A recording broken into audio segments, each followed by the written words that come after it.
Hello and welcome to Learning Office 2013. This is going to be the first video from Chapter 3. In this video we're going to take a look at creating letterhead. And it's really not about creating the letterhead, it's about learning how to use some of the different features in Word. And the features we're going to look at is, first we're going to set up the entire page, and then we'll look at tabs, what it means when we talk about a left, center, right, or a decimal tab. And then we're going to get into putting a photo into our letterhead to give us a little visual appeal, and then how to make the photo work nicely with the text.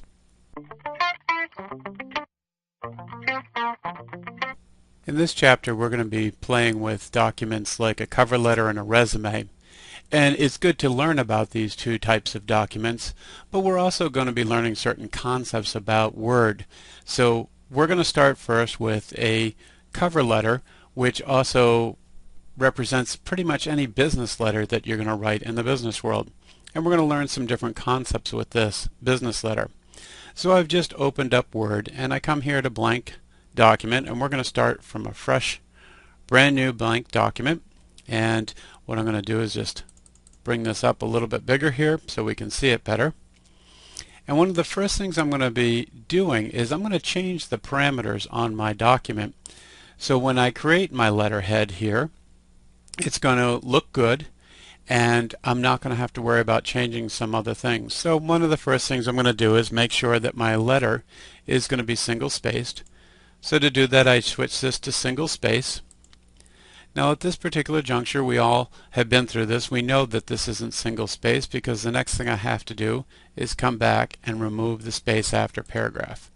So now I've got a truly single-spaced letter.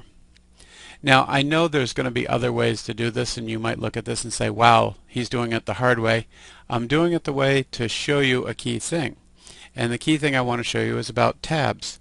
So you can see as I hit the tab key, I'm moving over a ½ an inch each time. And you can see I have my rulers displayed right now, and you can see each time I'm right here under 2 inch. I hit that, I'm now under 2½ inch.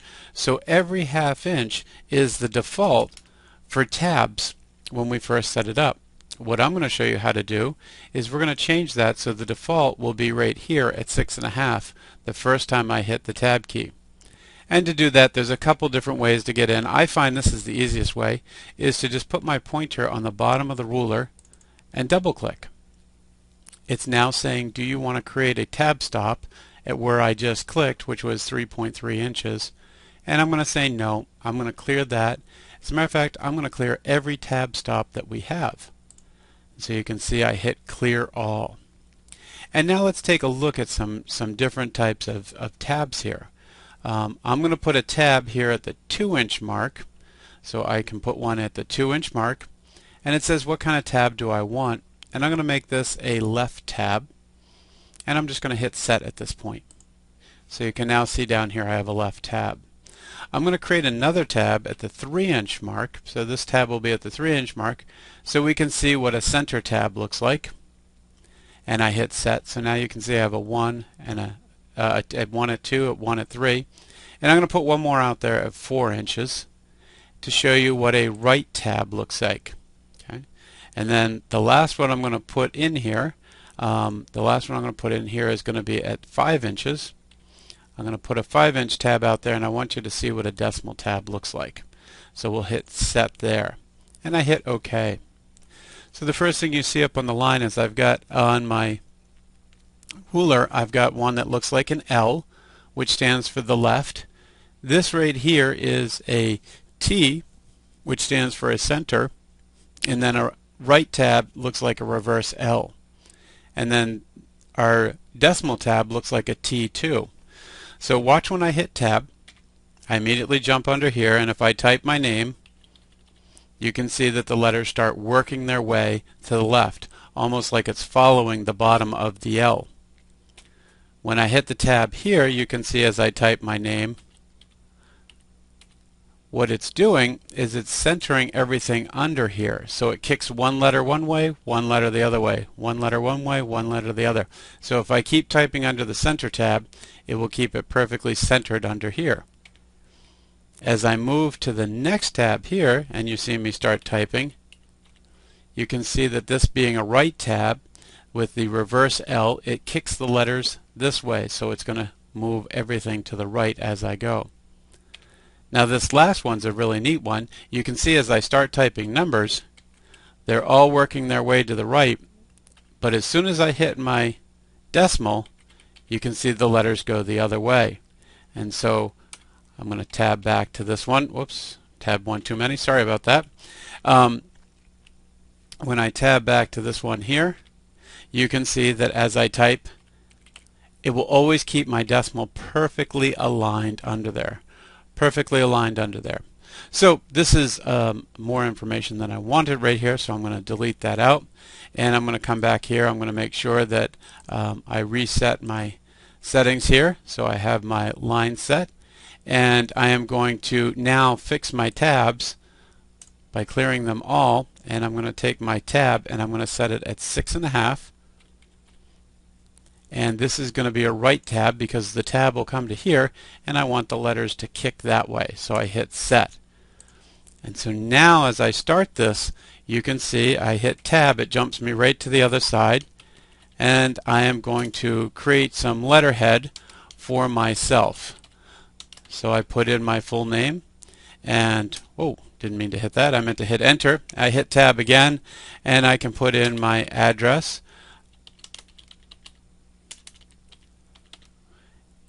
And as I hit enter, it'll bring me right back with one tab, and I can put in my city and state and the zip here. Okay. So I'm beginning to build my letterhead. So I filled in a couple extra lines here just because I didn't want you to have to watch me do a ton of typing. And what you can see is I filled out the rest of my letterhead here. I have just put in my email, which is something that most people would now put on letterhead. It's an important piece. But what I want you to see is when I hit enter, I not only move down to another line, but what you're going to notice is that this just turned into a hyperlink. Now, obviously, if this was an electronic document, that might be useful because I could send that to someone and they could just click on that to email back to me. But if I'm doing a true printed out cover letter that's going to sit on top of a letter or a resume going out, I really don't want that to be that blue underline. So I have the ability to right click on it and go to here, remove hyperlink, and now you can see that that's no longer a hyperlink. So that's one of those neat things that we can do to let that just be general text. And now I can click on it all I want and it's not going to start the email program. Now that I've got the words that I want in my letterhead, there's a neat little piece we can do here which is called hyphen, hyphen, hyphen. You can see I've just put in 3 hyphens, and when I hit enter, it drew a perfect line across the screen. This will always cover from one end to the other end on your margins, so you can get a perfect line, and that can be used at any time.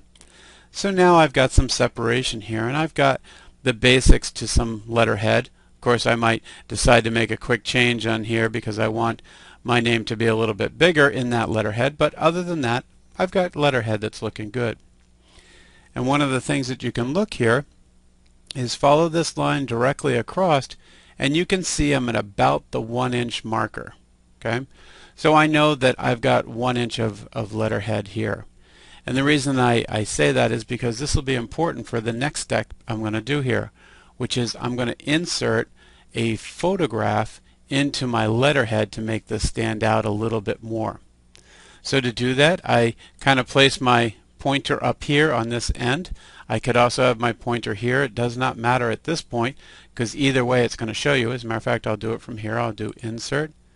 I'm going to do a picture, and in this case I'm just going to take the standard picture here, and I've got a picture. Now I can take this picture and move it right up to where my pointer was before, but you can see as soon as I put it here it shifts my letterhead. These two objects are not playing nice together. They're not playing nice together. So I need to fix that, how they're going to play. The other thing I wanted to show you is that this photograph right here is showing that its height is 0.8. So if I wanted it truly to be 1 inch high, I might do that, and now I know I've got a 1 inch margin to play in here. Now to make these two play nicely together, I have this little icon right here which shows me layout options, or right up here on my picture tool I have how these will work, and I click here, and what I'm going to do is I'm going to place my picture in front of the text. So I put my picture in front of the text, and now you can see how this is actually sitting on top of that. I can have a nice looking piece of letterhead here, and I click off right here. If I want to move this photo down a little bit, I could do that just by clicking here. I could move the photo over a little bit, slide it down onto the line. You have really good control of where you want to put that. So I'm just going to drop the photo right there, put it just a wee bit lower. So you have control of your letterhead here.